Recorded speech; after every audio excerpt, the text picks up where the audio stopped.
ይሄንን በተመለከተ መጀመሪያ ባጫን እንስማውና ወደ ቀጣዩ ደግሞ እንሄዳለን። ዋንስ ጦርነቱ ከተነሳ በኋላ የኤርትራ መንግስት የሚባል አይኖርም። ይሄን መታወቅ አለበት።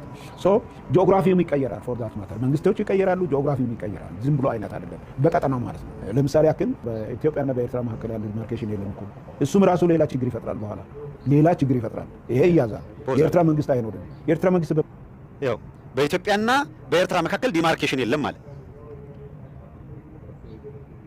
አሁን ማለት በኤርትራና በኢትዮጵያ መካከል የተባበሩት መንግስታት ኤርትራን አገር ያለው በባድመ ጉዳይ ክርክር ሲያደርጉ የአልጀርስ ስምምነት ምናምን ተብሎ ዓለም አቀፍ ፍርድ ቤት ውሳኔ የሰጠበት እነሱም በአልጀርስ ስምምነት መሰረት ለኤርትራ ባድመን አስረከብም ማለታቸው ይታወቃል። እንደምታውቁት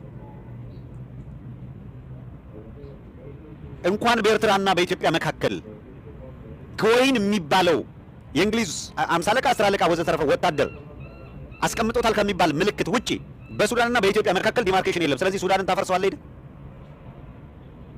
ቅድም ያልካችሁ ይሄ ነው። ጉሬዛ ይጾማል ይባላል። አንዳንድ ዝንጀሮች የማሰብ አቅም አላቸው፣ ኮንሽስ ማይንድ አላቸው የሚል በጉዳዩ ላይ ጥናት የሚያደርጉ አካላት የሚከራከሯል።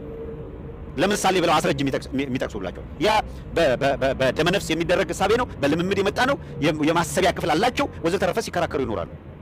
አሁን ይሄ ሰው የማሰቢያ ክፍል ካለው እድሜ ልኩን በፖለቲካ ውስጥ ኖር ያለው ብሎ እድሜ ልኩን ወታደር ነኝ ብሎ ጀነራል ነኝ ብሎ ኬንያ ውስጥ አምባሳደር ተደርጎ ተቀምጦ ያለ ሰውዬ በኤርትራና በኢትዮጵያ መካከል የድንበር ዲማርኬሽን ስለሌለ በማንኛውም ሰዓት ችግር ከተፈጠረ የኤርትራ ምናምን ይፈርሳል። ዲማርኬሽን ምልክት መኖሩ አለመኖሩ ነው ወይ በአንድ ሀገር ለመውረር ላለመውረር? ሩሲያ እኮ የዲማርኬሽን ችግር የለባት ዩክሬን ኖራለች። እስካሁን ድረስ ጦርነት ውስጥ ነው ያሉት።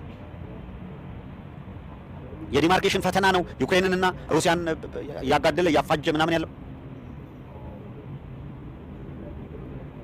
ዓላማቸው ምን እንደሆነ ዋና ዓላማቸው ኤርትራ የኦሮሞ ናት የሚል ነው። የሚጠቀሙት ግን ኢትዮጵያን ነው። ኢትዮጵያን ልቀቁና እንደ የኦሮሞ ሕዝብ የሚቀበላችሁ ከሆነ ኦህዴዶች ኤርትራን እናስመልሳለን ብላችሁ ተንቀሳቀሱ። የኢትዮጵያ ሕዝብ በኤርትራ ሉዓላዊነት ላይ ጥያቄ የለውም። አልቋል። ከ30 ዓመት በፊት ኢትዮጵያ ሕዝብ ወደ ኋላ ተመልሶ ኤርትራ የምትባል ሀገር ትኑር አትኑር የሚል ክርክር ውስጥ አይገባም። ኤርትራ ሉዓላዊ ሀገር ናት። ዓለም አቀፍ ሕግ አክብሮ የኢትዮጵያ ሕዝብ ይንቀሳቀሳል። አይ ካላችሁ እናንተ መንገዱን ጨርቅ ያርጉላችሁ፣ በፈለጋችሁበት መንገድ አቋርጡና ከኤርትራ ጋር ተነጋገሩ። ሻቢያም እናንተን ለማነጋገር ዝግጁ ነው። ማርኮ እናንተን ያሰረበት እስር ቤት ሙዚየም ሆኖ ከሚቀመጥ እየማረከ ገብቶ አስገብቶ እንደ በፊቱ አይቀልብህም። አባቦ እያልክ ትዘፍናለህ። በቃ ሌላ ምንም ምርጫ የለም። ባጫ ሙዚቃ ካማረው ወስዳ ያዘፍኑታል። ለዛ ችግር የለባቸውም ኤርትራውያን። እንቀጥለው ማሄድ